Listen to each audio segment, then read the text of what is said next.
kita mau ngobrol dulu perihal pasangan. Ini pasti akan sangat banyak yang relate tentang pasangan. Jadi sebenarnya sebelum kita bertemu dengan pasangan kita, udah pasti kita melalui proses mencari dulu. Nah, dari proses mencari ini kita bisa tahu mana nih yang terbaik. Sheila kayak dicari banyak aja.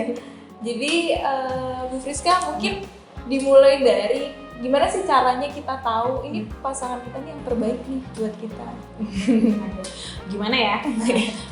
Sebetulnya caranya tuh kita tahu nggak sih orang ini terbaik atau enggak. Kira-kira ketika kita punya hubungan sama seseorang, hubungan baik sama seseorang, dia ini ngasih dampak yang positif nggak sih sama hidup kita, itu tuh bisa jadi ukuran sebetulnya orang ini baik nggak buat kita. Dan baik buruk itu kan sebetulnya relatif ya. Misalnya orang tua kita nggak setuju gitu, tapi dengan hadirnya dia di hidup kita, ternyata ada loh hal-hal dalam diri kita tuh yang jadi keluar gitu. Hal positif dari kita yang keluar, misalnya gara-gara aku ketemu sama dia nih, aku jadi tahu loh kalau ternyata aku orangnya kayak gini, dan itu jadi menimbulkan atau memunculkan perilaku positif kita gitu. Jadi selagi kita merasa bahwa dengan kita berinteraksi atau berhubungan sama orang itu dan kita terasa bahwa menjalin hubungan sama dia itu membuat kita lebih baik, itu sebetulnya jadi indikator bahwa kayaknya kita ketemu nih sama orang yang tepat gitu. Jadi gitu teman-teman, itu bisa dilihat dari mungkin salah satunya dari karakternya kali ya. Dari karakternya. Dari karakter. Mungkin sekarang kita bahas dari karakternya. Jadi ketika kita bertemu sama pasangan nih, kita kan pasti pengen yang karakternya A, B, dan C gitu. Itu sebenarnya karakter setiap orang tuh gimana sih kita melihatnya dari sisi pasangan kita gitu. Oke, kalau kita cari karakter yang sama banget dan kita terus mencari-cari, aduh ini aku nggak cocok sama dia, aku beda banget sama dia, atau ada yang merasa aku sama banget sama dia gitu. Bahkan ada orang yang bilang, aku tuh versi ceweknya dia gitu kan, pernah ada ya gitu, aku tuh suka sama dia karena dia tuh versi cowok aku gitu, jadi cocok banget, apa iya gitu ya. Kita harus yang cari yang versi cowok kita atau versi cewek kita untuk bisa bilang kalau kita cocok gitu. Sebetulnya enggak juga ya, ada kok pasangan yang cocok karena mereka sangat berbeda jauh gitu. Ada yang mereka cocok karena mereka sangat mirip banget gitu. Jadi sebetulnya nggak ada pola yang pasti yang cocok itu yang kayak gimana, apakah yang sama persis atau yang beda banget. Tapi sebetulnya yang cocok itu adalah ketika kita tahu kalau aku sama dia beda, sehingga cara mencocokkannya adalah di titik ini gitu. Aku sama dia sama tuh juga potensi berantemnya kan besar ya. Besar. Karakternya sama, ketika lagi sama-sama marah akan mencari cara penyelesaian yang mirip. Atau ketika lagi sama-sama senang akan mengekspresikan dengan cara yang mirip. Akhirnya seperti rebutan energi kali ya, karena caranya sama. Itu juga sebetulnya potensi buat bikin berantem juga gitu. Jadi kayaknya nggak benar-benar berlaku ya kalimat aku cocok karena kita saling berbeda gitu, atau aku cocok banget karena kita mirip banget. Sebenarnya nggak bisa disamaratakan bahwa statement itu tepat juga sih. Tapi yang paling tepat adalah ketika mau sama, mau beda, mau mirip, tapi sama-sama tahu, terus sama-sama ketemu titik tengahnya di mana untuk bisa saling melengkapi gitu. Asik. Oke, jadi ketika kita bertemu dengan pasangan kita yang ternyata beda banget atau mungkin sama banget, itu juga belum tentu bisa lantas jadi cocok gitu. Jadi kayak seperti yang Bu Friska tadi bilang, dia versi ceweknya gue nih, dia versi cowok gue nih. Sebenarnya juga itu bukan kadar juga bahwa itu akan cocok ya.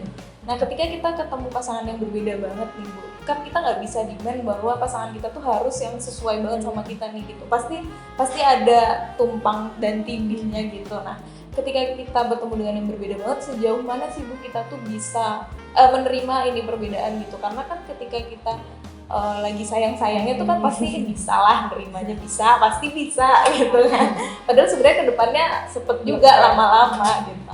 Oke.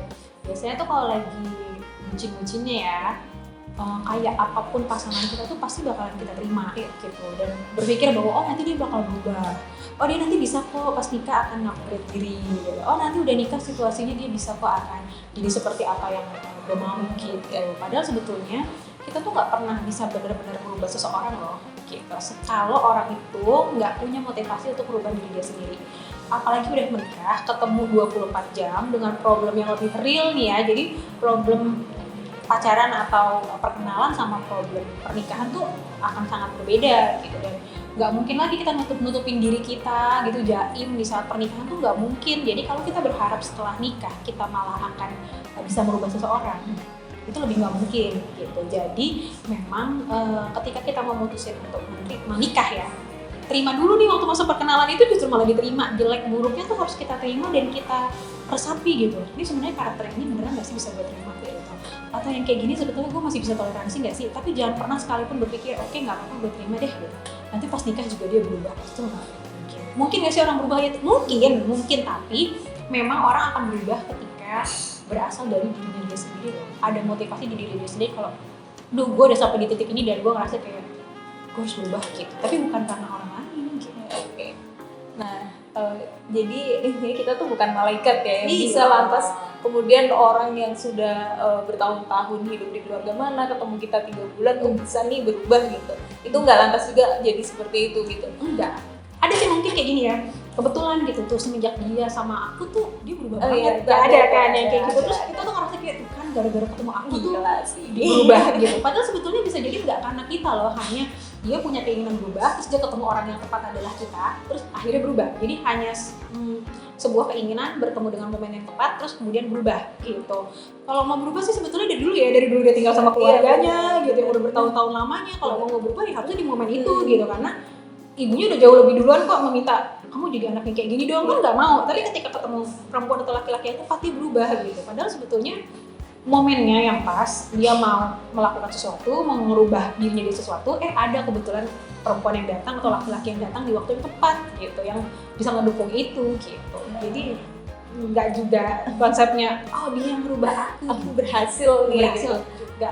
Kadang kan kita juga kerasa kayak iya bisa kok, aku bisa nih nuntun dia buat jadi berubah gitu. Itu ada perasaan-perasaan yang kayak gitu terkadang ketika kita bisa kok gini doang gitu. Nah mungkin ada nggak sih Bu tips dan triknya gitu ketika kita cara menyiasati rasa-rasa yang kayak kan kadang semu ya, kayak antara bisa nerima dan enggak tuh sebenarnya kita di logikanya tahu, cuman di perasaannya kayak yang penting cinta dulu deh gitu. Ada nggak tips sebenarnya tuh yang mana yang harus diduluin gitu? Cinta atau nerimanya?